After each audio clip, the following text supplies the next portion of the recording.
근대 이후 현대 사회를 지배하는 철학 사조는 경험주의, 경험론입니다. 프란시스 베이컨으로 대표되는 이 경험주의 철학은 인간은 경험을 통해 지식을 얻고 지식을 통해 확증된 사실만 진리라고 믿는 그러한 철학 사조입니다.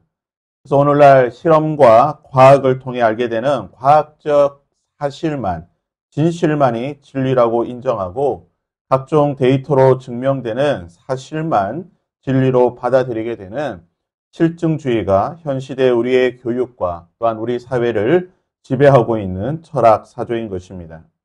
이런 경험주의 또는 실증주의는 굉장히 합리적으로 보이고 그리고 과학적으로 보입니다. 하지만 우리의 감각에는 오류가 있습니다. 우리의 눈과 우리의 귀와 우리의 코와 우리의 손과 발은 종종 오류가 있어서 착각을 한다는 것입니다. 또한 이런 경험주의, 실증주의는 추상적인 개념, 즉 신이라든지 또는 이성이라든지 생각이라든지 마음이라든지 우리 눈으로 확인할 수 없는 이런 추상적인 그러한 개념들에 대해서는 어떠한 증명도 할 수 없다라고 하는 그러한 치명적인 한계가 있습니다. 그럼에도 불구하고 오늘날 우리의 모든 사고 체계를 지배하는 그런 철학적인 사고는 바로 경험주의, 실증주의인 것입니다. 이것은 우리의 신앙 역시 마찬가지입니다. 우리는 이성적인 판단보다는 체험되고 경험되어지는 그러한 것들을 더 믿으려고 하고 또한 그런 것을 더 따르려고 하는 그러한 경향이 있습니다. 예수님께서 부활하신 후에 여러 번 제자들에게 나타나셨습니다. 막달라 마리아처럼 개인적으로 나타나시기도 하시고 엠마오로 가던 두 제자에게 나타나셨던 것처럼 두세 명에게 나타나기도 하셨습니다. 그럴 때마다 제자들이 보인 반응이 무엇입니까? 믿지 못했다는 것입니다. 예수님을 만났다는 이야기를 들었음에도 불구하고 내가 보지 못했기 때문에 믿지 못하겠다는 것입니다. 결국 요한복음 20장에 보게 되면 예수님께서는 10명의 제자가 있는 그 한 방 가운데에 나타나시고 부활의 증거를 보여주셨습니다. 그제서야 10명의 제자는 예수님을 믿게 됩니다. 그런데요, 이 자리에 도마는 있지 않았습니다. 왠지 모르겠지만 도마는 이 자리에 빠져 있었습니다. 뒤늦게 나타난 도마에게 나머지 제자들이 우리가 주님을 보았다, 부활하신 주님을 만났다라고 증거하게 되자 도마의 말이 무엇입니까? 도마가 다른 제자들이 그에게 이르되 우리가 주를 보았노라 하니 도마가 이르되 내가 그의 손에 못자국을 보며 내 손가락을 그 못자국에 넣으며 내 손을 그 옆구리에 넣어보지 않고는 믿지 아니하겠노라. 도마는 믿지 못하겠다는 것입니다. 내가 경험되는 것, 내 눈으로 보는 것, 내 손으로 만지는 것만 나는 믿겠다라고 도마가 말하는 것입니다. 도마가 이 일을 말하고 난 뒤에 8일이 지나고 나서 도마를 포함한 11명의 제자들이 다시 모여 있을 때에 부활하신 예수님께서 다시 그들 가운데 나타나셨습니다. 그리고 예수님께서 도마에게 이렇게 말씀하십니다. 도마에게 이르시되 내 손가락을 이리 내밀어 내 손을 보고 내 손을 내밀어 내 옆구리에 넣어보라. 그래야 믿음 없는 자가 되지 말고 믿는 자가 되라. 예수님은 도마의 요구대로 도마가 경험적으로 알 수 있도록 그의 눈과 그의 귀와 그의 손과 발로 체험할 수 있는 부활의 증거를 보여주셨습니다. 그리고 도마는 예수님을 향하여 나의 주, 나의 하나님이라고 신앙 고백을 하게 됩니다. 도마의 신앙 고백을 들으신 후에 예수님께서는 다음과 같이 말씀하셨습니다. 29절에 예수께서 이르시되 너는 나를 본고로 믿느냐? 보지 않고 믿는 자들은 복되도다 하시니라.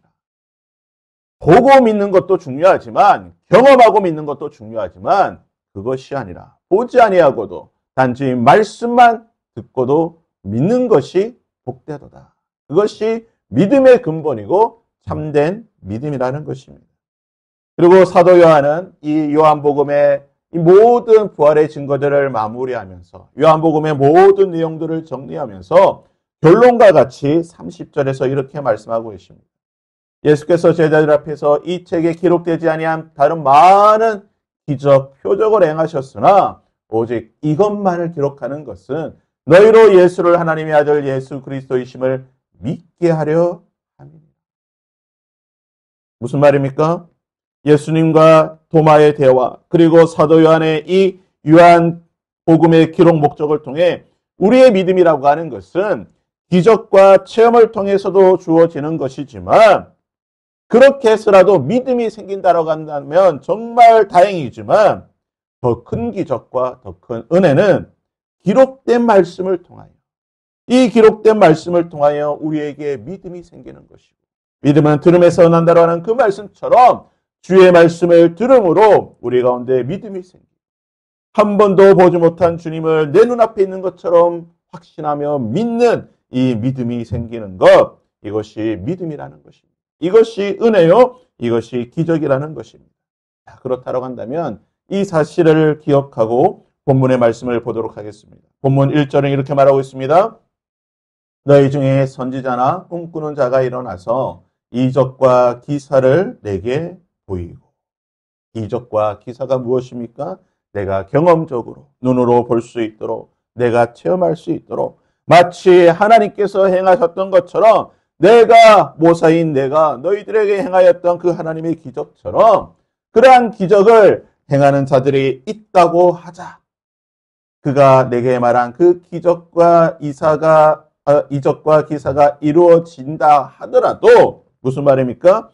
그가 너희가 알지 못하던 다른 신들을 우리가 따라 섬기자고 할지라도, 아무리 기적을 행한다 할지라도, 아무리 능력을 행한다 할지라도 기록된 하나님의 말씀에 어긋나는 것을 너희들에게 가르친다라고 한다.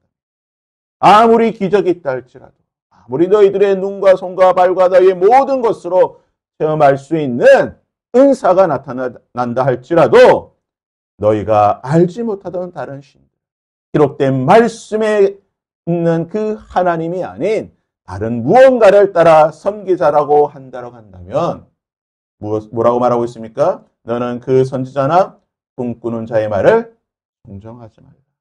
관심 가지지 말라는 것입니다. 듣지도 말라는 것입니다. 아무리 기적이 일어난다 할지라도, 아무리 능력이 일어난다 할지라도, 천지를 변화시키는 능력이 나타난다 할지라도 기록된 하나님의 말씀이 아닌 다른 무언가를 섬기라고 한다라고 한다면 그 말에 대해서 동정하지 말지니라. 1950년 해방 이후에 한국 교회는 여러 혼란과 어려움이 있었습니다. 많은 이단들이 일어났는데요. 그중에 모든 이단의 뿌리라고 할 수 있는 두 명의 이단이 있습니다. 바로 문선명과 박태선 장로입니다. 그중에 박태선 장로의 천부교가 있는데요. 한때 신앙촌을 세우고 수만 명의 소사와 기장을 비롯한 전국의 몇 군데의 신앙촌을 세우고 수만 명의 사람들이 집단으로 곳에 거주할 만큼 큰 영향력을 발휘하였습니다. 그런데 이 천부교 박태선 장로는 처음부터 이렇게 이단이 된 것이 아닙니다.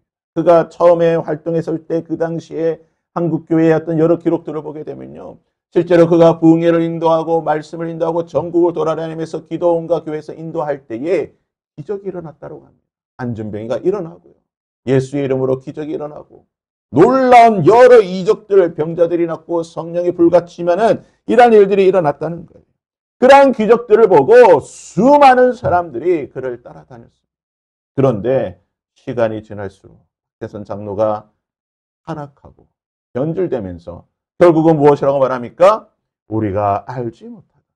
자기 스스로 자기를 하나님이라고 말하고 내가 예수라고 말하고 내 말이 성경이라고 말하는 다른 신들을 섬기자고 하니 그 말에 그 기적을 보고 수많은 사람들이 따라다니면서 신앙촌을 세웠다는 것입니다. 오늘날도 마찬가지입니다. 한국교회 내 여러 신비주의 이단들 또한 이상한 기도원들이 여전히 많이 있습니다. 그들은 여전히 많은 기적들을 행하고 있습니다. 주의 이름으로 기적을 행하고 있습니다. 예수님의 말씀이 무엇입니까?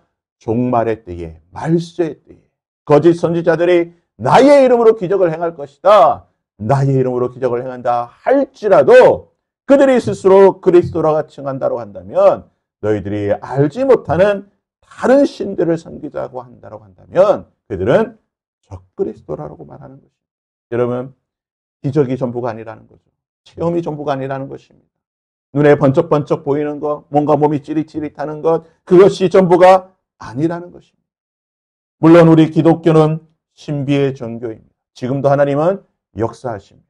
지금도 하나님은 믿는 자들에게 기적을 행하실 것입니다. 병자를 고쳐주실 것입니다. 각종 다양한 성령의 은사가 나타날 것입니다. 하나님은 믿고 구하는 자에게 선물로 기적을 베풀어 주십니다.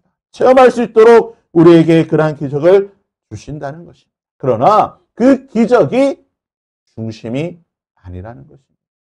아무리 기적이 일어난다 할지라도 그것이 말씀과 배치된다고 한다면, 오히려 말씀을 거역하고 다른 신들을 따르게 만든다고 한다면 우리는 그것을 거절할 수 있어야 한다는 것입니다.